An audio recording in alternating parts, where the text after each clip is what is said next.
I'm really, really trying hard not to gloat. It's Jim Monahan along with this guy, Chris Swendeman, and the 2 Minute Drill podcast with the Red Sox and a 14 game winning streak. Swendeman, let me say this. They are playing so far over their heads. I'm surprised they don't have oxygen masks when they go on the field because this is insane. They're not that good. Well, your record is what it says you are. And right now, they are pretty damn good. I mean, what were they? A month ago, we were talking about the Red Sox and selling off, and they were what? At one point, their lowest point, 15 games behind either New York or Tampa in the standings. They are now 6 games and they hold the wild card spot. So, whatever magic has worked since Alex Cora was jettisoned um, is working for them because I mean a 14 game winning streak is nothing to sneeze at. You know, a lot of teams would take a 4 game winning streak, more or less 14. So whether they're playing over, under, or around their heads, they're getting it done right now, and it's really impressive to watch. It has been a lot of fun. I will admit that as a Red Sox fan. You know, they sweep the Yankees, and that was a surprise. They swept the Mets. That was not necessarily a surprise. Yeah, A little struggle against the Nats. right. They went 1-2 in that series. They've swept the first place White Sox. They've swept the first place Rays. And you watch that and you're thinking, maybe they are for real. I honestly don't think so. Maybe they get in as a wild card team. I mean, there are some Red Sox fans who were saying we're going to take first place. Like, Right. pump the brakes just a little bit. But they definitely have gone from sellers to buyers. And Oh, again, I question having Craig Breslow be the one to make those yeah. decisions. I agree with you on that. And the really impressive thing to me throughout this entire winning streak is the pitching. They're doing this without their top starter, Garrett Mhm. Crochet, the entire time. And they have a good set of young arms. Peyton Tolley, I think, is fantastic. And he's like John Kruk reinvented as a pitcher. And I love him. I think they have some great young talent.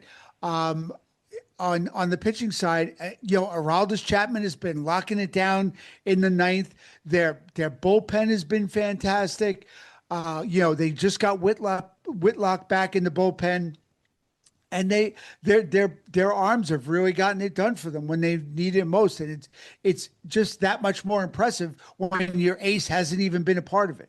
I'll be saying a decade of the rosary every night between now and the trade deadline that Craig Breslow doesn't do something to screw this up. Again, I just don't trust his decision making.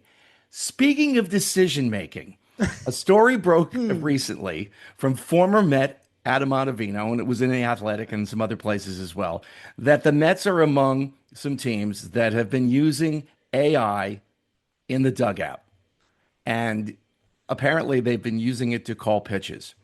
Now, if you have any experience using artificial intelligence, you should know that there are three very important words that you have to ask when you get an answer back from Claude, ChatGPT, Right. whatever AI you're using. And those three words are you sure?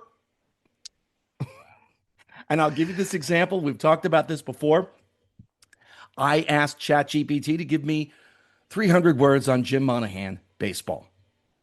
Now, in the entire history of Major League Baseball, no one with the spelling of Monahan as I have it has ever played Major League Baseball. There was a Shane Monahan from Long Island without the G, played briefly for the Mariners. But according to ChatGPT, I had a career with the New York Mets in 1968 and Oh, 1969 as a pitcher. well, there you go. I didn't even pitch in Little League, let alone for the Mets. So, what I should have done was say, are you sure? I didn't. I then asked it, give me 300 words, Jim Monahan radio. Now, I spent the better part of 19 years at WNEW-FM in New York City. I've been at WDHA in New Jersey, part time and full time, back to part time now, Yep. since November of 1998. Apparently, those two long stints weren't enough for ChatGPT to come up with anything at all. However, it did say that I helped develop the classic rock format at Q104.3. Oh, I never interesting. worked at Q104.3. I was Exactly. in the building once for a job interview, and that was in 1998. That's it. So again, I should have said, "Are you sure?" So, my point being, if the Mets indeed are plugging a lot of information into whatever artificial intelligence program they're using, and I think they developed this on their own, whatever that information is, if it suggests a pitch, the first thing I would say is, "Are you sure?" Now, you don't have time in a major league game to be putting this in, getting a pitch out, and Right. suggesting it to the pitcher and catcher. You just don't have the time anymore. So I don't know what they're doing. Whatever it is, it's not working. You look at the standings, they're an abysmal mess. So, Steve Cohen, you should have saved the hundreds of thousands of dollars that you used to develop this artificial intelligence program and figured out a way to get the players contributing more on the field. Well, I don't think many people are going to get confused with the word intelligence and the Mets. So therein lies your first problem. Uh, Secondly, I think every team is looking for any which way to get a leg up on the competition. So from that standpoint, do I really have a problem with them trying something? I mean, listen, artificial intelligence AI isn't going away anytime soon. You know, like you know, parents of the 50s and 60s that accepted the Beatles and Elvis Presley, um, and in the 80s, people accepted rap music and so on and so on. There's just a level of we're going to have to accept this because it's going to keep growing. It's not going to disappear. So, will it be used in baseball? I don't know if it'll have a natural progression, but the Mets trying it, I don't I don't have an issue with them trying it because you know what? Nobody said you couldn't. So, ask for forgiveness, versus asking for permission, kind of one of those things. But I just, I think you've said it. You might have said it before, even the fact that you can't, you can plug in and ask AI what pitch should you throw. The pitcher has to deliver on that. Mhm. So, there's only so much you can use this. So I don't know if but MLB took a quick stand and said, and gave him a slap on the wrist and was like, no, you're not doing this. So we'll see where it goes from here. You and I are both big fans of the MLB Network Oh, yeah. show that had MLB Central. Yep. And frequently on the show in the morning, Mark DeRosa will do a breakdown of a hitter and he will show you his hot and cold zones. Hmm. So it's right there in, I was going to say black and white. It's in Red and red and blue. blue. It's right there for you. Right. So I don't care if the pitching coach is calling a pitch at whatever level, if it's the catcher, if it's the pitcher shaking off, trying to get to a certain pitch, artificial intelligence, Claude, Right. ChatGPT, I don't care who it is calling that pitch. If you don't execute it, if you miss, you're in trouble. It doesn't matter. Exactly. Our Lord and Savior Jesus Christ could call the pitch. But if you can't execute it, guess what? That ball's 450 feet away. Yeah, I mean, there's so many factors. And people killed Miami earlier this year, the Marlins, because they were calling pitches from the dugout, and I think they still are for the most part. Um, it's not AI, but it's very unconventional for Major League Baseball and for taking it out of the catcher's hands, so to speak. And so I think it's just another way the Mets were trying to be different and finding some kind of advantage. But it's not unheard of for the dugout. But considering Miami was the talk of MLB early in the year for doing similar thing, just not AI driven.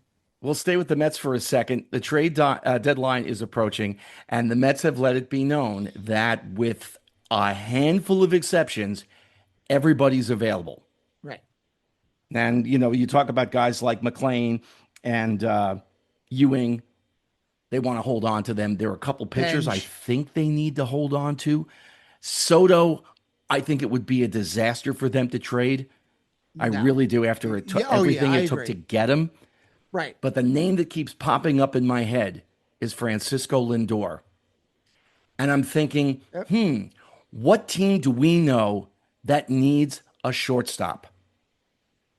Let me see. Hold on. Do, do, do, do, Dude. do. Oh, I got it. I believe Right? they play in the Bronx. I believe that team plays in the Bronx. Maybe something along these lines. Yes. Um, And that's I obviously not the only hole. I mean, you think about the right. great Yankee teams where they talk about the core four. Where were the Yankees strong? Middle Catcher, infield. Right. shortstop, center field. Look at where the And Yankees are now. right. A catcher And who's yeah. struggling, a shortstop who is struggling, and he actually hasn't been playing as much lately in Volpe. And Right. center field's been a bit of a revolving door. So would a trade for Lindor stabilize that infield enough to where the Yankees, and listen, what are they, 2 games out in the Right. loss column behind Tampa Bay? As much as they've struggled in the past month or so, as much as that has happened, they're still close. I mean, the American League, look Absolutely. at it. So Yeah. I don't think you want to overreact, but could he stabilize things until hopefully Judge gets back and lengthens the lineup? I don't think, I'm not even thinking about Stanton. Right. No. Forget him, because even if he comes Right. back, he'll jog and he'll be again for another month. So let's not Exactly. even put him into the equation. Does it make sense? I think it sure does. You know, you've had such a hole there all season, quite frankly, longer than that. Um, they need some kind of stabilization, some kind of leadership, some kind of somebody to energize this lineup because it just doesn't look. Ben Rice is doing all he can. Cody Bellinger is doing all he can, but that's it. That's it. Trent Grisham playing over his head when he does play well. And, for everybody else, from 6, 7, 8, 9, it's brutal. Wells is terrible. Wells shouldn't even be in the major leagues right now. Volpe on the bench. Ryan McMahon plays well. He's got a good glove, but I mean, he's just a zero, when it comes to, hitting. I just they need something, and if Lindor is that spark, I'm all for it. And I mean, putting him in the Bronx would be what was supposed to be Soto going to Queens, where he wanted to prove he was the guy. Lindor will never be the guy because the guy is 99, and it'll always be in the Bronx.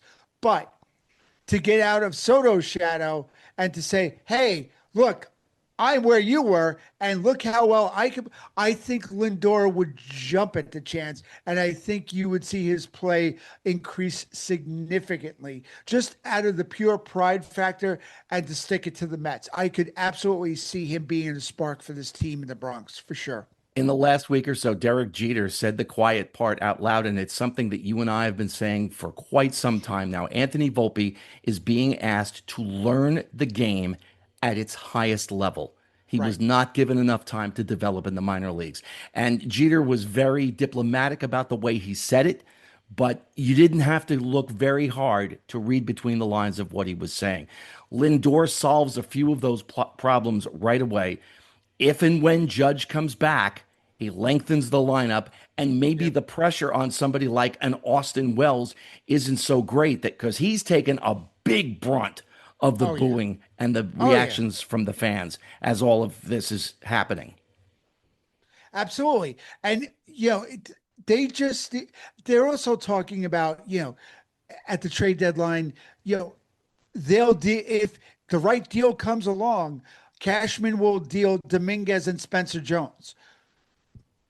Okay, but is there somebody out there that wants them? To deal somebody, you need to have somebody that wants them. And right now, I mean, what else are you going to deal from on the straight? They obviously aren't going to deal George Lombard. That they're making clear. But other than that, what source of strength do you have to pull from to make bigger deals, to make a bigger splash? Cashman knows they need to go for it because this pitching staff is their strength. That's their core right now. That's going to get them as far as they need to go. But you need to give the guys pitching a relief and with some hitting. And right now, if they're not throwing 1-0 games, 2-1 games, 3-2 games, they're not getting it done because there's just no support in the bat. So I think either a combination of trades and Judge coming back is the only thing that's going to help alleviate the pressure in this lineup. One thing before we sign off, World Cup related, because of the high school baseball schedule that I had this year, I saw very, very little of any of the games. And in fact, only saw maybe a combined 3 or 4 minutes of the final game. And that was due to going to a concert at Citi Field on Sunday. But I had a really cool experience. I was in Hoboken. I was on one of the avenues between First and Second Street. And if you know that area of Hoboken, Mhm. we were like a block, maybe two off Washington. So if you Yeah. know that area, there are a lot of pubs and restaurants. Yep. And in fact, First Street was completely shut down and like a big block party, if you will. So my younger daughter and I are walking to the PATH train, and it's a scoreless game because she's checking on her phone. And it was a stereo effect because the noise came from in front of us, the noise came from behind us, equally loud when Spain scored the goal. Chris, it was one of the coolest experiences of an event that I wasn't able to watch. But we were watching, we're on the PATH train. People are trying to watch, trying to get enough Wi-Fi to Right. watch. It was a very, very cool experience. And listening to that and seeing the reaction and hearing it in stereo in front and behind was really wonderful. Yeah.